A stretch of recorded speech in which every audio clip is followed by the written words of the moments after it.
నమస్తే అండి. నేను Indira. Welcome to the living garden. పసుపు హార్వెస్ట్ చేసుకున్నాం కదండీ! పసుపు హార్వెస్ట్ చేసుకోవడం ఒక రోజులో అయిపోయిందండి. కానీ దీని ప్రాసెస్ మాత్రం చాలా టైం పట్టింది. ఒకసారి ప్రాసెస్ చూడండి. పసుపు హార్వెస్ట్ చేశాక ఈ పసుపు దుంపలకున్న మట్టి అంతా దులిపి బకెట్లో వాటర్ తీసుకుని మట్టి లేకుండా 2-3 సార్లు శుభ్రంగా కడిగేయాలండి. హార్వెస్ట్ చేసేటప్పుడు మనకు ఎక్కువగా కనబడతాయి, కానీ కడిగి దేనికది డివైడ్ చేసుకునేసరికి తక్కువ క్వాంటిటీలో కనబడుతున్నాయి కదండి. దీన్ని నేను 3 రకాలుగా డివైడ్ చేశానండి. ఫస్ట్ అయితే ఈ బ్లాక్ టబ్లో మనం ఇప్పుడు బాయిల్ చేసుకుందాము. చూడండి, క్వాంటిటీ తక్కువ కనబడుతుంది కదా. స్టవ్ వెలిగించి బౌల్లో వాటర్ తీసుకొని స్టవ్ పై పెట్టాలండి. ఈ దుంప చూడండి, చుట్టూ క్రీమ్ కలరు, మధ్యలో ఎల్లో ఉంది కదా. మీరు దీన్ని అబ్జర్వ్ చేయండి, బాయిల్ చేసాక కూడా ఒకసారి. ఈ బ్లూ బాస్కెట్లో ఏమో సీడ్స్ కోసం దాచుకున్నానండి. ఇది మదర్ దుంప, మనం పచ్చి పసుపు వాడుకోవచ్చు. వాటర్ ఇలా బాయిల్ అయ్యాక ఒక పొంగు వచ్చాక ఈ దుంపలన్నీ ఒక్కోటి ఈ హాట్ వాటర్లో వేసేయాలండి. ఈ పసుపులో వివిధ జీవన ప్రక్రియలకు ఉపయోగపడే యాంటీబయోటిక్, క్యాన్సర్ నిరోధక, ఇన్ఫ్లమేషన్ నిరోధించేవి, ట్యూమర్ కలగకుండా ఉండే యాంటీ ఆక్సిడెంట్ గుణాలు కలిగి ఉన్నాయండి. మరువాన్ని పసుపులో కలిపి నూరి రాస్తే చర్మవ్యాధులు తగ్గుతాయంట. చూడండి, ఇన్ని ఔషధ గుణాలున్న పసుపుని మనం టెర్రస్పై పండించుకోవటం భలే అపురూపంగా అనిపిస్తుందండి నాకైతే. అందున ఆర్గానిక్ పసుపు నాకైతే అపురూపమేనండి. ఎందుకంటే ఇలా పండించడం ఇది ఫస్ట్ టైం. నేను ఇంత క్వాంటిటీ పండించి ఇలా బాయిల్ చేసుకోవటం నాకైతే చాలా హ్యాపీగా అనిపిస్తుంది. మధ్య మధ్యలో కలుపుతూ ఉండాలండి. ఇలాగా ఒక పొంగు వచ్చేంత వరకు ఇలాగా బాయిల్ చేసి స్టవ్ కట్టేయాలండి. లేకపోతే మనం టైం లిమిట్ పెట్టుకోవచ్చండి. ఒక 20 మినిట్స్ బాయిల్ చేసేస్తే సరిపోతుంది. తర్వాత స్టవ్ కట్టేసి దుంపలు ఫిల్టర్ చేసేసుకోవాలండి. అందులోనే హాట్ వాటర్లోనే దుంపలు ఉంచేస్తే దుంప కొంచెం ఎక్కువ ఉడికిపోతుంది. అలా ఎక్కువ ఉడకవలసిన అవసరం లేదండి. 20 మినిట్స్ ఉడికితే సరిపోతుంది. ఇలా ఫిల్టర్ చేసుకొని మనం ఒక క్లాత్ తీసుకొని క్లాత్ మీద ఇలా ఆరబెట్టేసుకోవాలండి. ఇలా అన్ని దుంపలు తీసేసుకోవాలి. ఈ బాయిల్ చేయటం వలన దీంట్లో ఏమన్నా కొంచెం మట్టి ఉన్నా సరే కిందకి దిగిపోతుంది అనమాట. దీన్ని ఇలాగా మొత్తం ఇలా పరుచుకొని క్లాత్ మీద చల్లారబెట్టుకోవాలండి. ఈ దుంపలన్నిటిని చూడండి, మొత్తం ఎల్లో స్ప్రెడ్ అయింది కదా. పసుపు దుంపల్లో కర్క్యూమిన్ అనే ముఖ్యమైన పదార్థం ఉంటుందండి. ఈ కర్క్యూమిన్ అనే పదార్థం వల్లనే పసుపు సహజమైన పసుపు రంగులో ఉంటుంది. చూడండి, ఇది పసుపు కూడా కాదు, ఒక రకమైన ఆరెంజ్లో ఉంది కదా.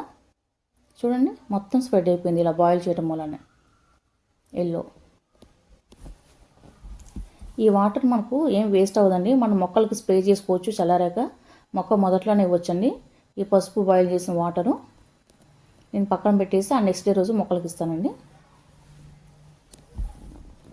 వీటిని చల్లారాక చక్రాలా కోసుకున్నామండి. మా అమ్మ హెల్ప్ చేసింది నాకు. చిన్న ముక్కలుగా చేసుకోవచ్చు, చక్రాలా కోసుకోవచ్చు, మన ఇష్టం ఎలాగైనా కట్ చేసుకోవచ్చు అండి. ఇలా సన్నగా కట్ చేయటం వలన తొందరగా ఎండుతాయండి. వీటిని డైరెక్ట్ సన్లైట్లో ఎండబెట్టొద్దండి. కొంచెం నీరెండకి ఎండబెట్టాలండి.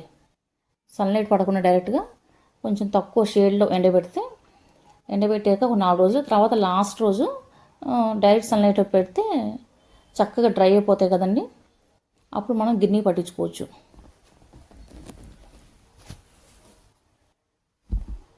దీనికి పసుపు మొక్కను పెంచుకోవడం చాలా ఈజీనండి. బాల్కనీ వాళ్ళు కూడా పెంచుకోవచ్చు, ట్రై చేయండి. కాకపోతే ఈ పసుపు మొక్కలకు వెడల్పు ఎక్కువగా ఉండి టబ్స్ని పెట్టుకోవాలి, అంతేనండి. ఇది పచ్చి పసుపు అండి, దీన్ని బాయిల్ చేయలేదు. ఇది పీల్ తీసేసి మనం పచ్చి పసుపుగా వాడుకోవచ్చండి. పీల్ తీసేసి చిన్న చిన్న ముక్కలు కట్ చేసుకొని ఇది కూడా ఆరబెట్టుకొని మనం పట్టించుకొని వాడుకోవచ్చండి. పూజలకు వాడుకోవచ్చు, ఫేస్కి రాసుకోవచ్చు. ఈ పచ్చి పసుపు కఫము దగ్గు ఉంటే మనం పచ్చి పసుపు పాలల్లో కొద్దిగా ఒక చిటికెడు వేసుకొని తాగితే కఫము దగ్గు తగ్గుతాయంటండి. చాలా రకాలుగా ఉపయోగపడుతుంది.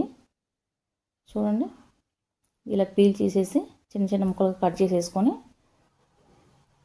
దేనికైనా సపరేట్గా నేను ఆరబెట్టుకున్నానండి. కాకపోతే లాస్ట్కి చూడండి, దుంప చూడండి ఎల్లో తక్కువ ఉంటుంది పచ్చి పసుపులో. అదే బాయిల్ చేస్తే ఎల్లో మొత్తం స్ప్రెడ్ అయిపోతుంది. పచ్చి పసుపు ఏమో నాకు ఎండిపోయిన తర్వాత 300 గ్రామ్స్ వచ్చిందండి.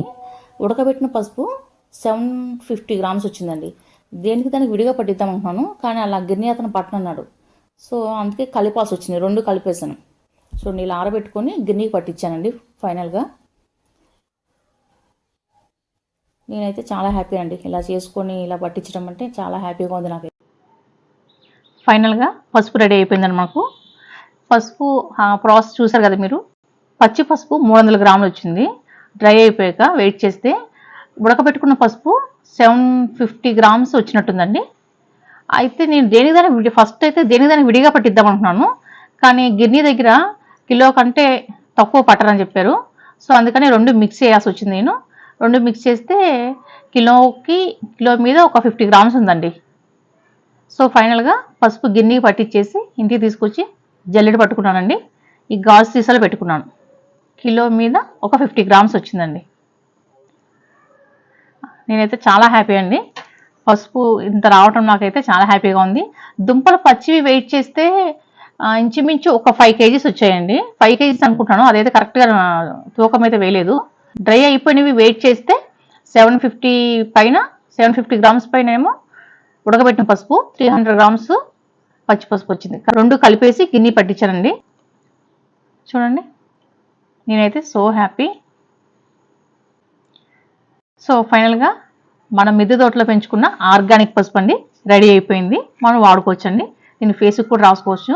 ఆర్గానిక్ కాబట్టి చాలా బాగుంటుంది. పసుపు ఇలా పట్టుకొని చేతికి తగిలితేనే అండి పచ్చగా ఉంటుందండి. చాలా మన బయట కొన్న దానికంటే పచ్చగా ఉంటుంది. ఫేస్కి అప్లై చేసుకున్నా ఆ రోజంతా పచ్చగా ఉంటుంది.